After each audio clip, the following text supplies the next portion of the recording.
कराडच्या फार्म हाऊसमधील संशयास्पद व्हिडिओज सुद्धा एसआयटीच्या हाती लागलेले आहेत।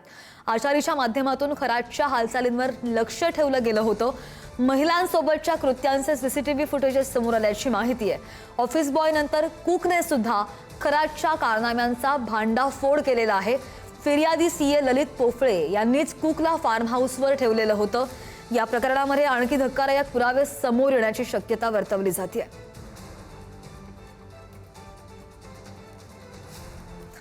आणि याच पार्श्वभूमीवर आज पुन्हा एकदा न्यायालयामध्ये अशोक खरातला हजर केलं जाणार आहे। 6व्या गुन्ह्यातील 3 दिवसांची पोलीस कोठडी आज संपतेय आणि त्यामुळे गुंगीकारक औषध तयार करण्यासाठी तपासासाठी पोलीस कोठडी मागितली जाऊ शकते।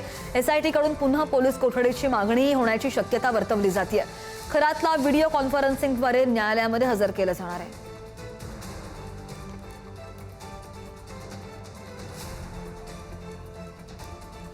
या संदर्भात आणखी ताजी माहिती जाणून घेणार आमचे प्रतिनिधी किरण ताजणे आपल्या सोबत आहेत। किरण, एकंदरीत जे पुरावे समोर येत आहेत त्यावरून असं लक्षात येतं की खूप अगोदरपासून हा ट्रॅप लावला गेला होता आणि त्यानंतर आता या धक्कादायक गोष्टी समोर येत आहेत। दुसरी गोष्ट, मागच्या सुनावणीमध्ये नेमकं काय झालं होतं आणि आजची जी सुनावणी आहे त्यामध्ये काय होऊ शकतं?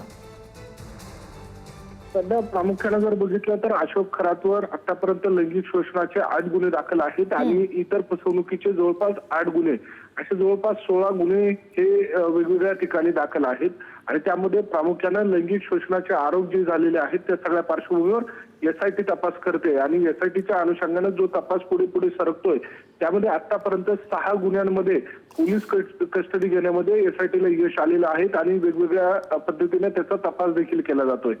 जे आरोप आहेत, गुंगीकारक औषध असेल किंवा त्यासोबतच काही कडवट पाणी पिण्यासाठी दिलेलं असेल, त्याशिवाय अन्य काही खड्यांच्या रावाने केलेली फसवणूक असेल, या सगळ्या अनुषंगाने हा तपास केला जातोय। मागील गुन्ह्यामध्ये जो 6वा गुन्हा होता त्यामध्ये 3 दिवसांची पोलीस कोठडी देण्यात आलेली होती। ती पोलीस कोठडी आजच्या दिवशी संपते। या तपासासाठी देण्यात आलेली होती की जो पेढा खायला दिलेला होता किंवा जे पदार्थ किंवा जे पाणी दिलं जात होतं त्यामध्ये नेमकं काय मिसळवलं जात होतं आणि त्या सगळ्या अनुषंगाने आता जो तपास करायचा आहे त्या कामी पोलीस कस्टडीची मागणी करण्यात आलेली होती आणि न्यायालयाने ती मंजूर केलेली होती। आता जर बघितलं तर नुकताच एक गुन्हा दाखल झालेला आहे, तो म्हणजे अशोक खरात ज्या संस्थेचा अध्यक्ष होता त्याच संस्थेवर ट्रस्टी म्हणून जे सीए ललित पोफळे होते त्यांनी देखील गुन्हा दाखल केलेला आहे आणि त्यामध्ये एक धक्कादायक बाब समोर आलेली आहे। जो मिरगाव या ठिकाणी असलेला फार्म हाऊस होता, त्या फार्म हाऊसवर जो कुक होता तो देखील ललित पोफळे यांच्या सांगण्यावरूनच देण्यात आलेला होता। त्याचा पगार देखील ललित पोफळे हेच करत होते आणि त्यांनी देखील अनेकदा अशोक खरातने ज्या वेळेला सीसीटीव्ही बंद करण्यासाठीचं सांगितलेलं होतं त्यावेळेला तो बंद करत नव्हता आणि संशय वाढल्यानंतर त्याला काढून टाकण्याची देखील धमकी देण्यात आलेली होती। मात्र त्याच्याकडनं देखील काही पुरावे आणि माहिती एसआयटीला मिळालेली आहे, त्यामुळे तपास आणखी पुढे सरकतोय। खरातचा पाय आणखी खोलात जाताना दिसून येतोय। नाही, बरोबर आहे। आणि त्यामुळे आता आज जी सुनावणी होते व्हिडिओ कॉन्फरन्सिंगवर त्यामध्ये नेमकं काय होतं याचे ताजे अपडेट्स घेऊ। किरण, विनंती, सोबत रहा, पुढच्या बातमीचे सुद्धा अपडेट्स तुमच्याकडून घ्यायचे आहेत।